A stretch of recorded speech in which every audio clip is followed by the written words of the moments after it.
In this video, we discuss finding the volume under a surface. We discuss finding the net volume between a surface and the xy plane. We'll discuss this in terms of Riemann sums, and then we'll find the volume between two surfaces. So here's the idea. Let's say you've got a surface given by z equals f of xy,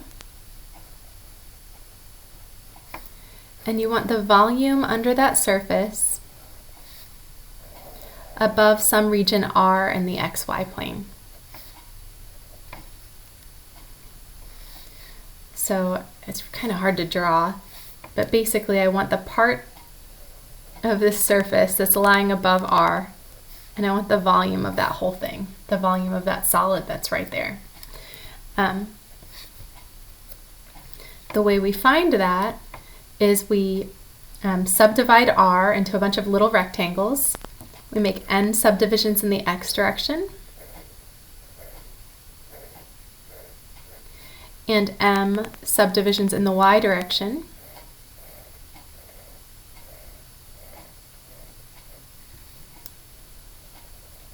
And then we draw a little rectangular prism over each of those rectangles in the xy plane. So that rectangular prism is going to look like this. In the xy plane, we've got a rectangle down here. See a little subdivision in the y direction and a little subdivision in the x direction. We multiply those together, we call that delta A.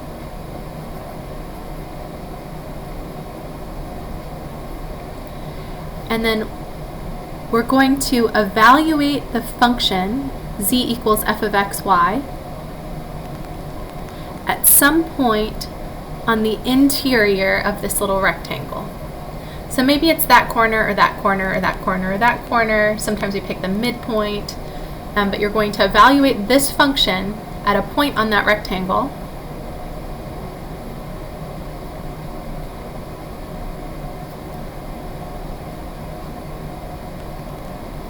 It's not a very good picture. And the height of that little rectangular prism will be given by the z value. And if I'm talking about the ith subdivision in the x direction and the jth subdivision in the y direction, I'll call that f of x sub I, y sub j. Now the textbook does this a little differently. I'm already planning for evaluating these integrals.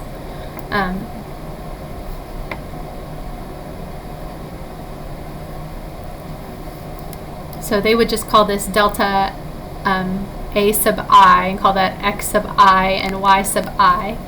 But I'm thinking of this differently. I've got n subdivisions in the x direction.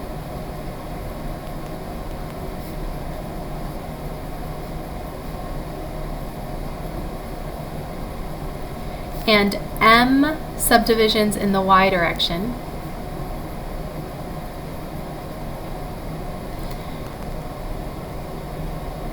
Then if we are at the ith subdivision in the x direction and the jth subdivision in the y direction, we'll make a little volume there. We'll make a little prism.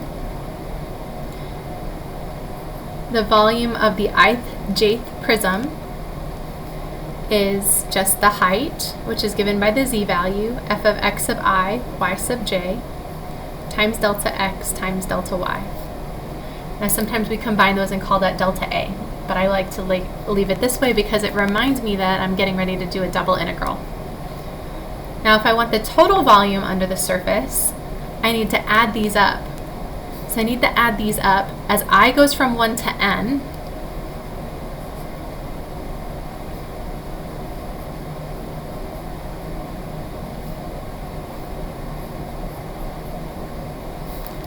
So that's basically like looking at all of the subdivisions in the x direction on a particular value for y. So when j equals 1, we'll have y sub 1, and then we'll go x sub 1, x sub 2, x sub 3, x sub 4, x sub 5, x sub 6, x sub 7. So we're going to go all the way across as I goes from 1 to n for whatever n is. And then we do that again for j equals 2, and we do that again for j equals 3, and j equals 4, and j equals 5, until we get to j equals m.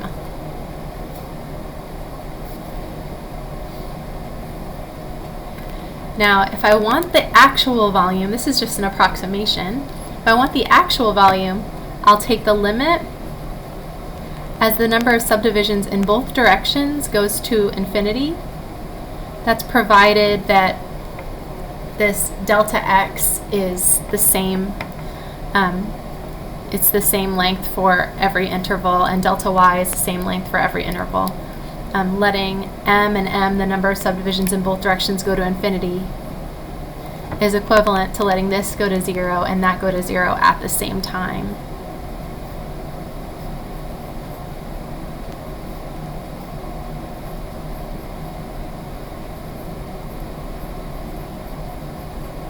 And that is a double integral. And if this is the region R in the xy plane, we'll call it the double integral of over R of f of x, y, and delta x times delta y would become delta A, and the limit will be dA. So Fubini's theorem is actually what tells us that this is equal to this double integral. But that's volume. That's our volume under the surface. And this is provided that our function z equals f of x, y is positive or possibly 0 over the region R. Now, if the function is sometimes negative, so if the function went below the xy plane, then we would get a net volume between the surface and the region R. So any volume between the surface and the region R that is above the xy plane would be counted as positive, and any volume that is below the xy plane and between the function and the region R would be counted as negative. So you get this net volume. Just like in Calculus 1, just recall, when you were in Calc 1, if you had a function like this, let's say that's x equals a and that's x equals b, and maybe your function looks like that.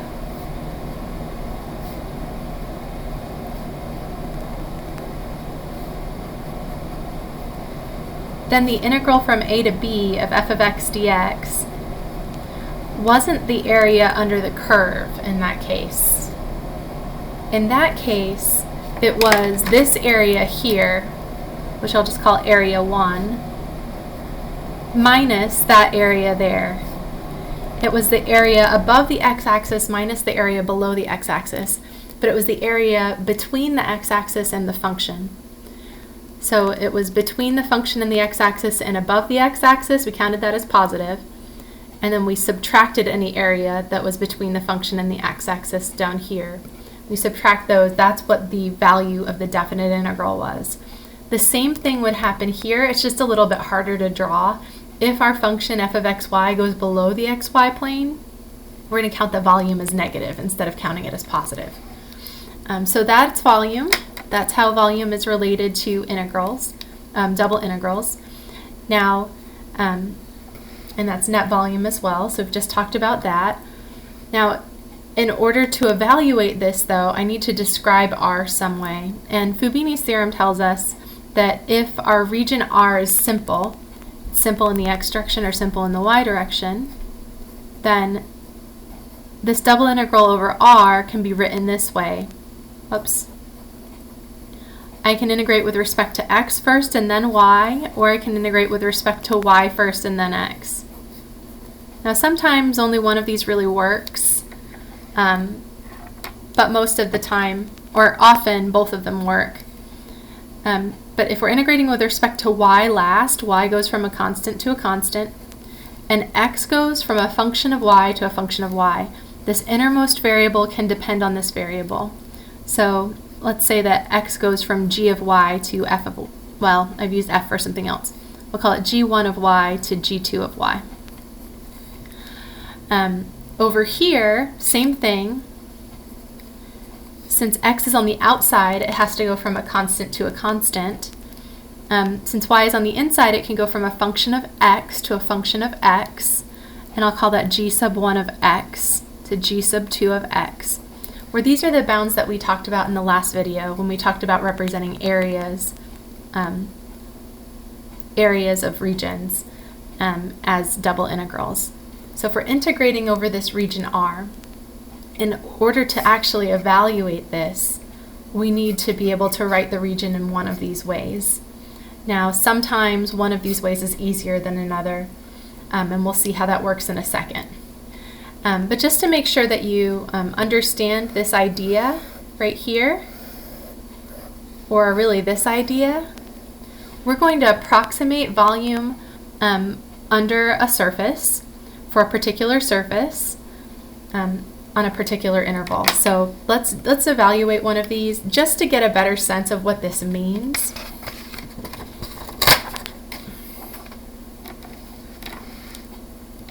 So let's say you have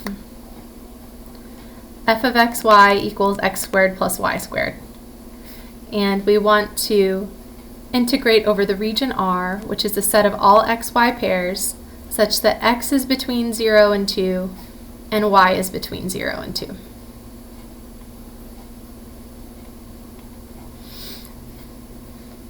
So you want to approximate the volume under the surface.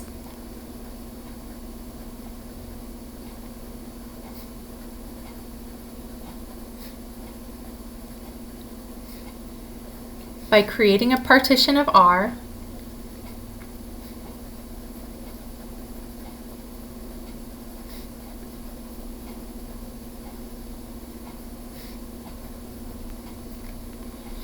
let's let n, the number of subdivisions in the x direction, equal 4.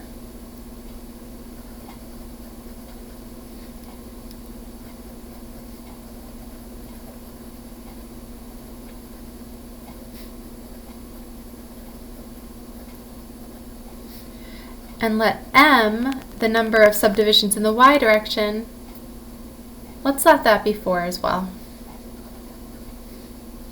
I was going to try to do two different numbers so that you could see, but I think you'll be okay if I let both n and m equal 4. And then we're going to use the center,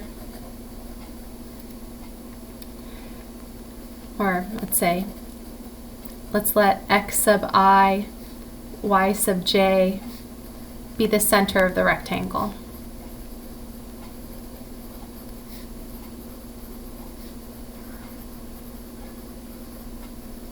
Okay, so let's get a sense of what's going on here. Basically what we're doing is we are taking this region R, which is just this square that goes, x goes from 0 to 2 and y goes from 0 to 2. So it's very simple.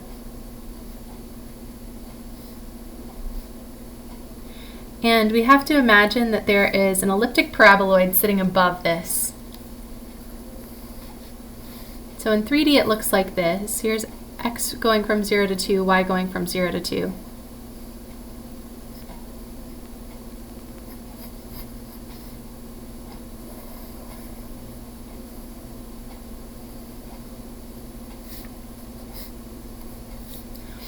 And we want to approximate the volume under F by creating a partition of R. So here's our R, just a picture of R in the xy plane, which is the same as that region R down there. And we want 4 subdivisions in the x direction. And we want each of those subdivisions to have equal width. So I'm dividing 2 into 4 equal pieces, so each of those pieces will have a width of 1/2. 2 divided by 4 is 1/2. And we're doing the same thing in the y direction. 2 divided by 4 is also 1/2. So we've created 16 little rectangles in the xy plane.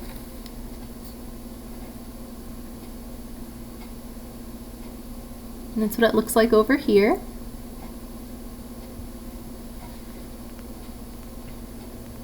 Okay, and now we're going to use the center point of each of those rectangles to evaluate our function.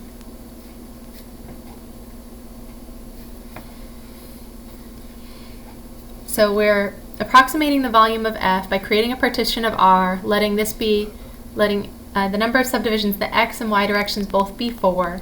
We're choosing the center of each rectangle, and then we're going to use that sum that we talked about the volume is approximately the sum of f of x sub I, y sub j, times delta x times delta y. I'm running out of space over here. And I goes from 1 to 4 because we've got 4 subdivisions in the x direction. And j goes from 1 to 4 as well. We've got 4 subdivisions in the y direction. Now, since our original interval from a to b in the x direction was 2 units long, delta x, that's generally b minus a divided by the number of subdivisions. So we'll get 2 minus 0 over 4. So that's 1/2, which I think we all knew intuitively was true. If I took 2 and divided it into 4 equal pieces, I'd get 1/2. And delta y, since y goes from a constant to a constant, we usually use c and d for those values. We'll do d minus c divided by n, so we get 2 minus 0 divided by 4, we still get 1/2. That's this width right here. So on top of each of these little rectangles, we want to create a rectangular prism. And the height of that prism is going to be given by the function value of f of x equals x squared plus y squared at each of these points, at each of the center points of these 16 rectangles. Okay, so let's first find the values of the x sub I. So x sub 1 is right here, x sub 2 is there, x sub 3 is there, and x sub 4 is there. So x sub 1, well, if this is 1/2, x sub 1 is just half of 1/2. So it's 1/4. And then to get x sub 2, we're going to add delta x to x sub 1. So we'll get 1/4 plus delta x, or 1/4 plus 1/2, which is 3/4. And I think all of this might be easier if we write this in decimal form. So I'll write that as 0.75. X sub 3, we're going to add 0.5 again. So we've got 0.75 plus 0.5, so we get 1.25, and x sub 4 is 1.25 plus 0.5, which is 1.75. But I think we all knew that, right? We know if that's 1/2 and that's 1, and that's 1.5 and that's 2. Halfway between 0 and 1 is, or excuse me, halfway between 0 and 1/2 is 1/4. And halfway between 1/2 and 1 is 3/4, and then of course 5/4, and then 7/4. Or we could do that in decimal form, and it's the same thing over here. And because y also goes from 0 to 2, and m is also 4, x sub, or y sub 1 and x sub 1 are the same. So these numbers, we're going to use the same numbers for the y sub 1 through y sub 4 as we did for x sub 1 through x sub 4. Okay, so now x1, y1, that's 0.25 and 0.25. We want to evaluate the function there at that point, that function. So the area of the first rectangle, the area that's sitting right, or the volume that's sitting right there, we want to know how tall it is. That little rectangular prism looks like this.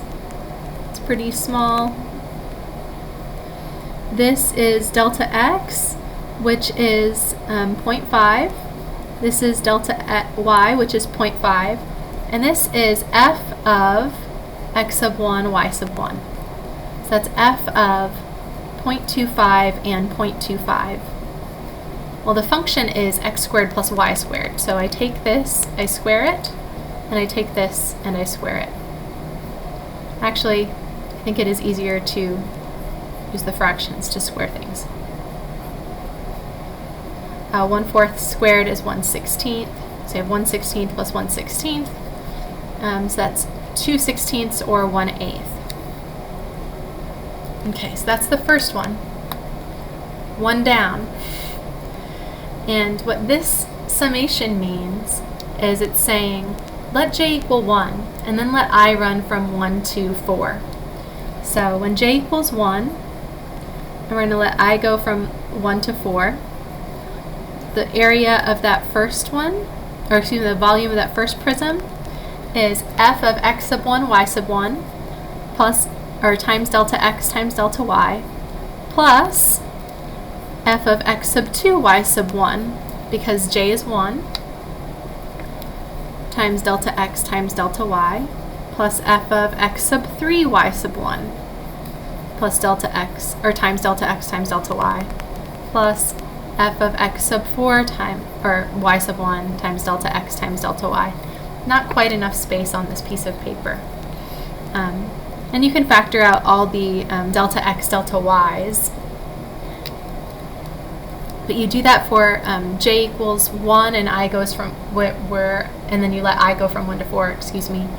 So we'll have f of 0.25, 0.25 plus f of 0.75, 0.25 plus f of 1.25, 0.25 plus f of 1.75, 0.25. Take all of that and multiply by delta x, which is 0.5, and delta y, which is also 0.5. And what's that going to give you? That's going to give you the volumes of all of these prisms. So j is equal to 1 here. This is y sub 1. And so we'll have the volume of this one, and then we'll have the volume of the next one, and the volume of the next one, and the volume of the next one.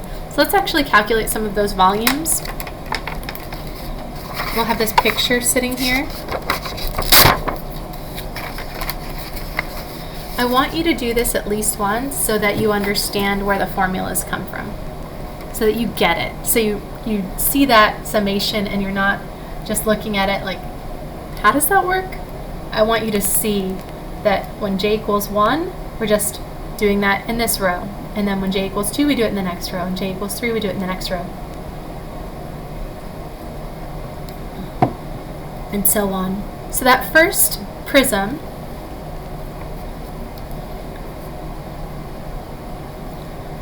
I'm calling that volume sub, or V sub 1, 1. We're in the first subdivision in the x direction, the first subdivision in the y direction. That's f of x sub 1, y sub 1 times delta x times delta y. So that's f of 0.25,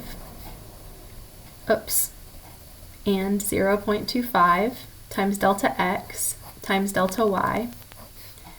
And we got 1/4 squared plus 1/4 squared times 1/2 times 1/2. And this ended up being 2/16, which was 1/8, times 1/2 times 1/2. So that's 1/32. So that's the volume of that first prism.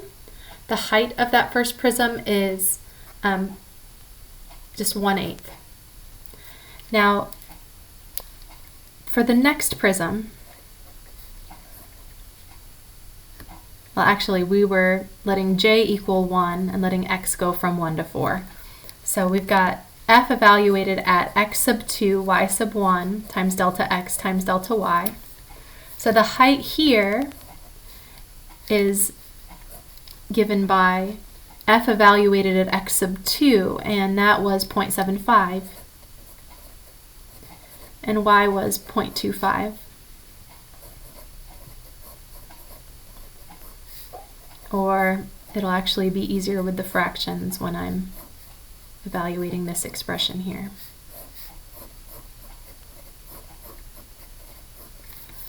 So I get 9/16 plus 1/16 is 10/16 or 5/8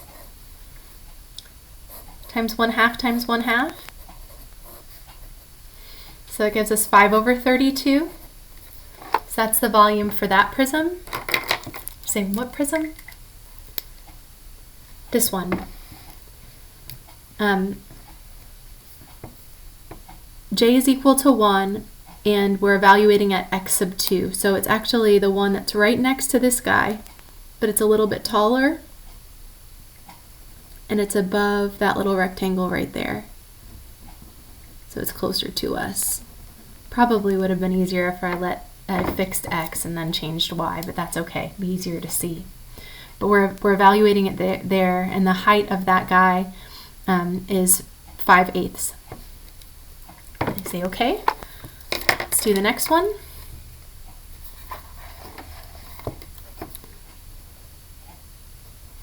So you evaluate f at x sub 3, y sub 1.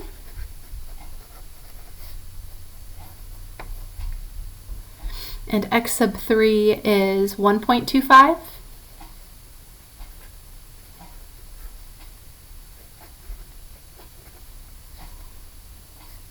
So that's 5 over 4 squared plus 1 over 4 squared.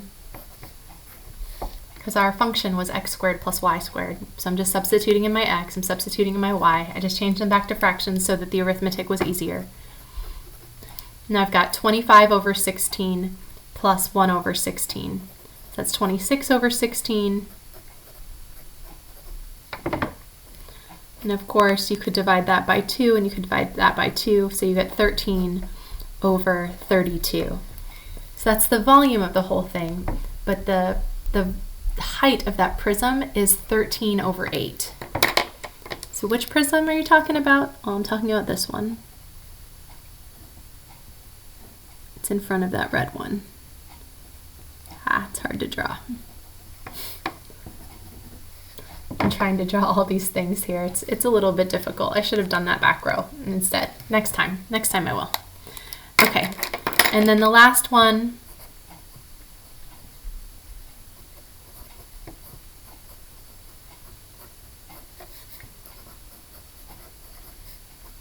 is given by this. X sub 4 is 1.75.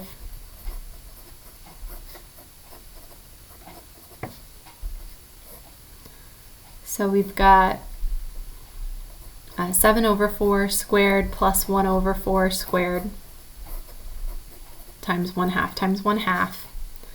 So that's 50 over 16 times 1/2 times 1/2. And we get 25 over 32. Okay. So that volume, or excuse me, that height is 25 over 8. So that's a little bit more than 3. So we've got a prism sitting here on this little rectangle. And its height is 25 over 8. Okay, so you do that for every single, for x1, x2, x3, x4 when j equals 1. And then you do it again for x2, x3, or x sub 1, x sub 2, x sub 3, x sub 4 when j is 2. And then you do it again for the next one, and you do it again for the next one. That's what this means. Now, this is so tedious that I'm not going to waste any more time with it, but I wanted you to see that's what we're doing when we do this Riemann sum. I hope you're grateful for limits. I hope you're saying to yourself, oh, I never want to do that again. I don't really want to do it again either. But I just wanted you to see it at least once. I wanted you to understand what that summation means. And we could do that and we would get an approximation. In class, normally we would break up into groups, and different groups would do different parts of this, and then we pool all of our answers together and come up with an answer as a class. But we're not doing that this semester. So that's the idea. That's the idea behind these Riemann sums there. Now, okay, you say, that seems really tedious and it was just going to give me an approximation anyway. How can I find the exact volume? Well, it's pretty easy. It's just what we did in the last video. If I want the double integral over r of x squared plus y squared dA, where r is that region that we just discussed, x ranges from 0 to 2 and y ranges from 0 to 2. in that case, we do this. And it really doesn't matter if you integrate with respect to x first or y because it's a rectangle. We've just got x going from a constant to a constant and y going from a constant to a constant. So if I want the exact value of this, first I integrate with respect to x. Get 1/3 x cubed. That's a constant with respect to x, so we get our constant times x. Evaluate that from x equals 0 to x equals 2. Remember, you're replacing x's with 0 and 2, not y's. So we get 8/3 plus 2y squared. When x is 0, all of that is 0. And then you integrate with respect to y. Antiderivative of a constant is a constant times y. Bring the 2 down. Then we use the power rule for that one. And then evaluate from 0 to 2. When we substitute y equals 2 here, we get 16/3 plus, if y equals 2, 8 times 2 is another 16/3. Then we subtract this evaluated at y equals 0, which is just 0. So we get 32/3. Again, you might be saying to yourself, what was that again? It's this. It's the volume under this surface above this little rectangle. Now in practice, we're not always integrating over rectangles. Again, you're going to have one of these versions of your double integral generally, as long as the region can be described this way. Sometimes we have to describe the region in a number of pieces, and then you might get several double integrals that you have to add together to get the total volume under the surface. Let's do another example.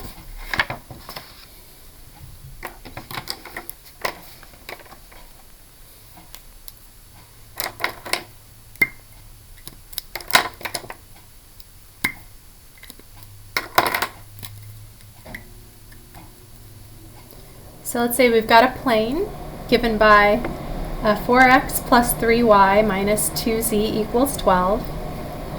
And let's say we want the volume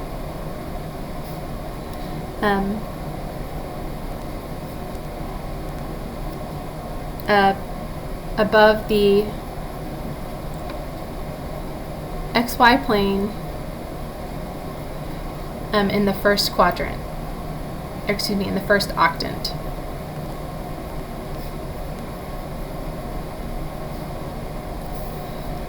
So we want the volume between this plane and the xy plane in the first octant.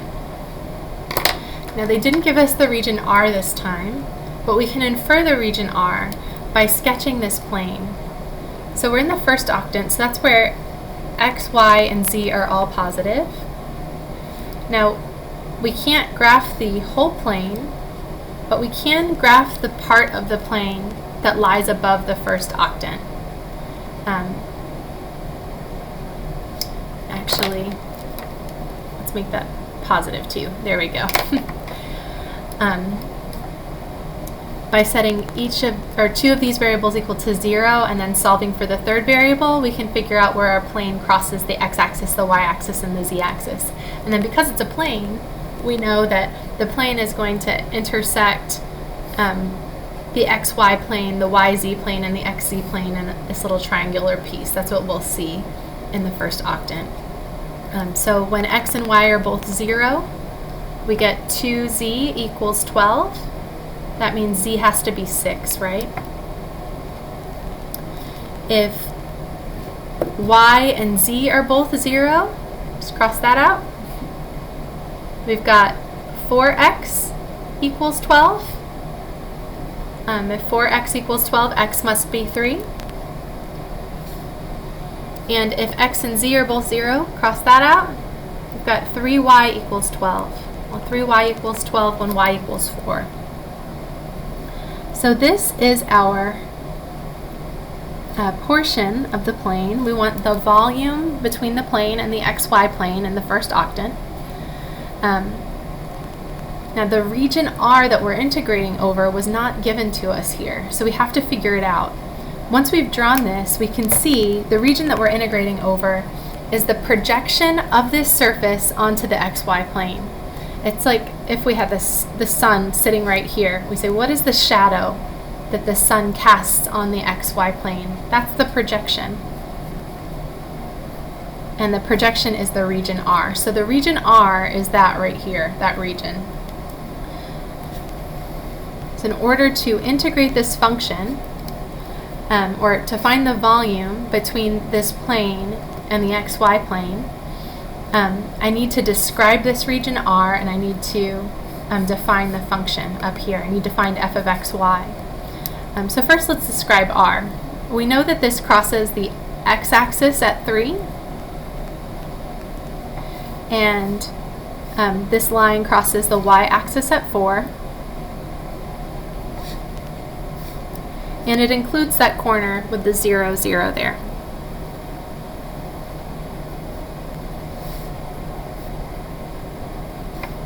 So this is our region R.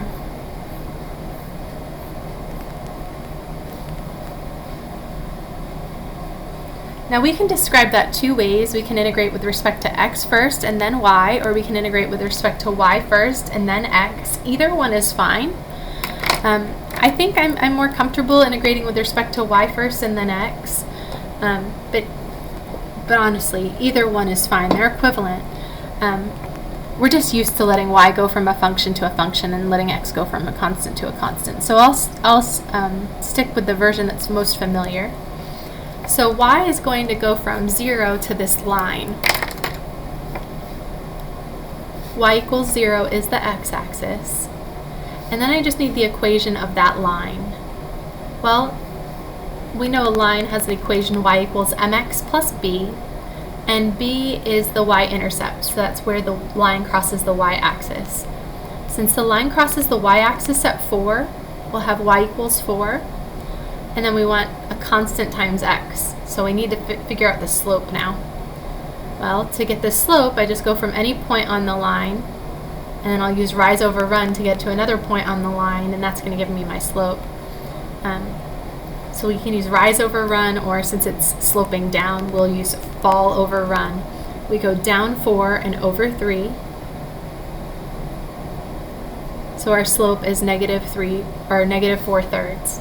So we've got -4/3 times x plus 4 is y on this line, and that's our upper bound for y. Y starts up, or starts down here, and it goes up there.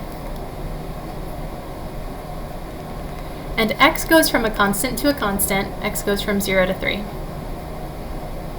Okay, so we want the volume. We know that's the double integral over r of f of xy dA. And we have decided to describe r this way. So y goes from a function to a function. We'll integrate with respect to y first. And x goes from a constant to a constant. Now f of xy, that is the equation of this surface. Now they did not state it exactly. They gave it to us in this form. It's implicit. We need to get z by itself to have z explicitly stated as a function of x and y. So we will solve this equation for z.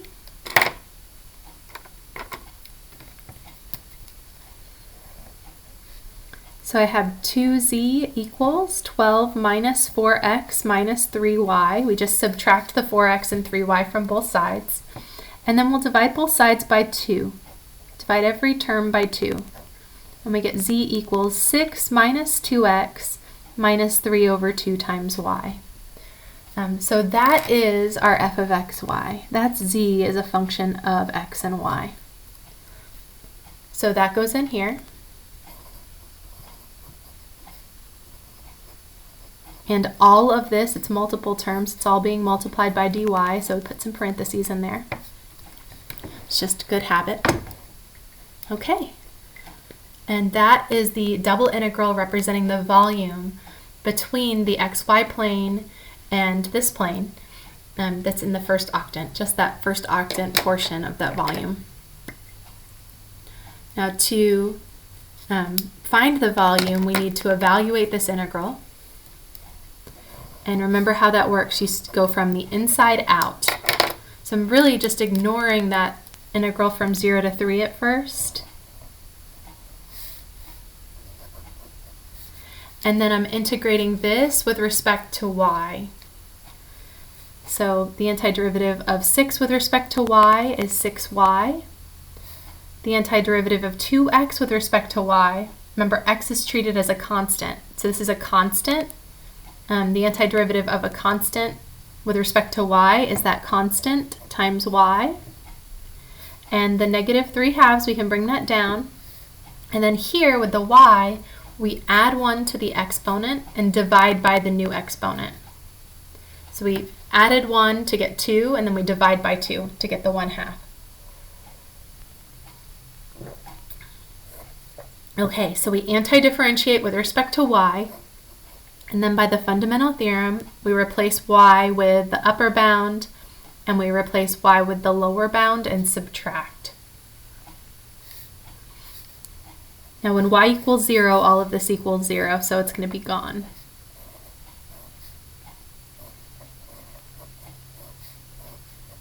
And I'll simplify that. That's 3 over 4 times y squared.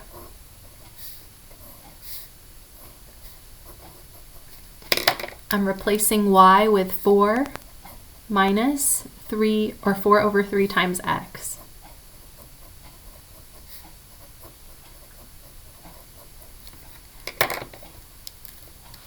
Okay, so that's that at the upper bound, and at the lower bound we're getting 0. So we'll subtract this minus 0 is of course just this. Now at this point you can simplify if you prefer to. I prefer to. So I've got 24, 6, or 3 goes into 6 twice, so we'll have a negative 8x there. And then we'll have another negative 8x from that. And then we'll have 8 over 3. X times x is x squared. And this one, I think I'll just leave it alone.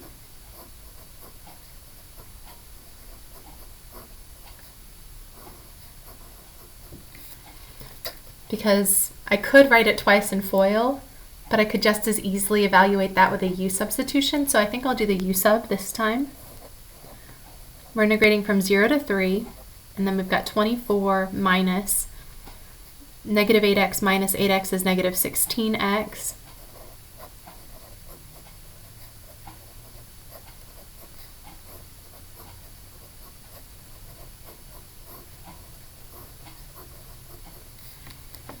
Okay, and now we just integrate all of this with respect to x. Antiderivative of 24 with respect to x is 24x.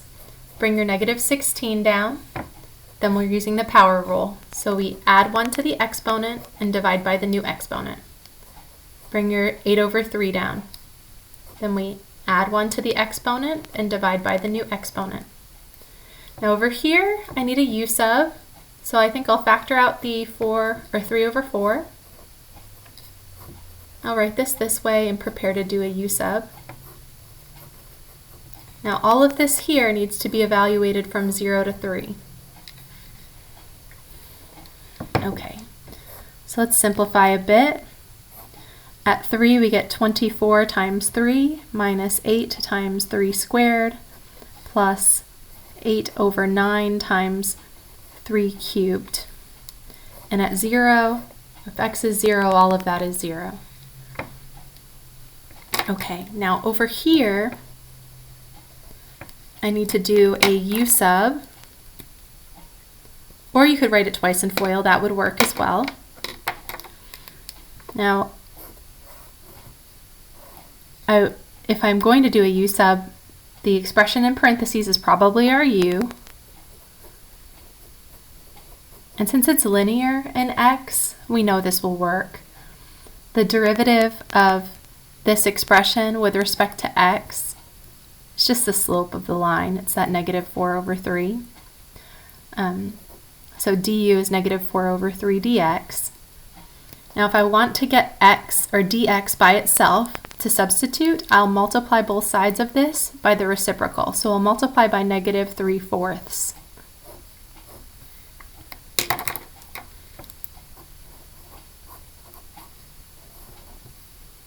So this will become a u squared, and dx is -4/3, or -3/4, excuse me. So actually, we've got two of those now, so that can be squared. Oops, sorry, it's off the screen. Dx is -3/4. That -3/4 times that -3/4 goes there, times du. And we need new bounds. When x is 0, I get 4 minus something times 0, so I get 4. That's my new lower bound. And when x is 3, the 3's will reduce, and I get 4 minus 4, which is 0. Okay, keep going.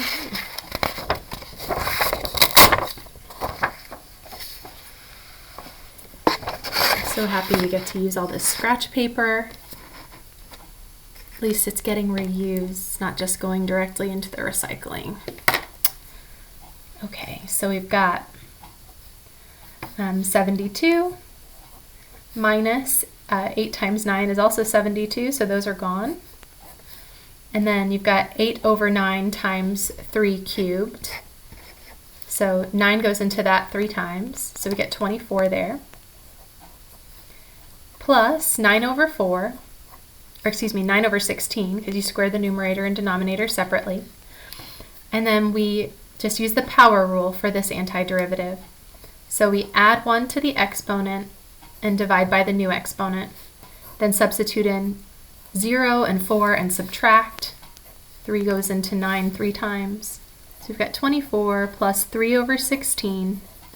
And when you substitute in u equals 0, you get u cubed. Or excuse me, yeah, 0 cubed, not u cubed. And then when you substitute in u equals 4, you get 4 cubed. So I've got 24 minus 16/3 times 4 cubed, so it's 16 times 4. So those reduce, and we get 24 minus 12, which is 12. Who knew? So what is that again? That's the volume under this surface. Okay, so let's just recap briefly. In order to find the volume under this surface, we had to first sketch the surface. We were told that we were wanting the volume below this surface above the xy plane in the first octant, so we sketched it. And then we had to use the projection of the surface onto the xy plane.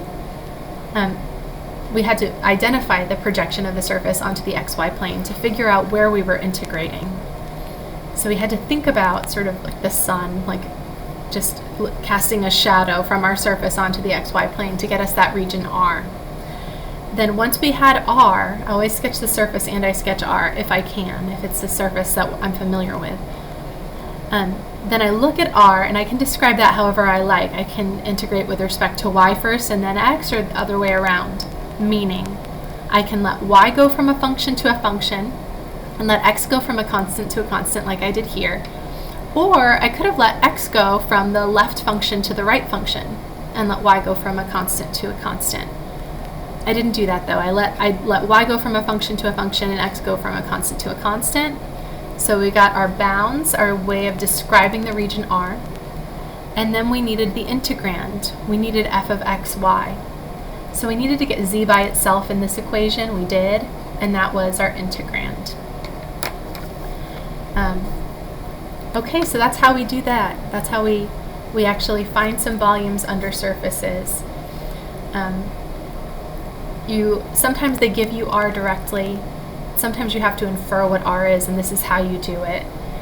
But all you need in order to evaluate this is a way to describe R and a way to describe z as a function of x and y, and then you just substitute and integrate. You work your way out. Start on the inside and work your way out. Now, in this video, let's see, what did we talk about? We talked about volume under a surface. if the function is positive, we can find the volume under that surface by taking the region R and creating n subdivisions in the x direction, m subdivisions in the y direction, and then creating a little rectangular prism on top of each of those rectangles in the xy plane. The volume of the ith prism looks like this. So the total volume is approximated by this double sum. And if the width of the subdivisions in the x direction and y direction are all equal, all you have to do is take the limit as the number of subdivisions in both directions goes to infinity to get this double integral. Now in practice, when you're evaluating this double integral, you get these, and I'm really sorry that that's so messy, but here's the main idea.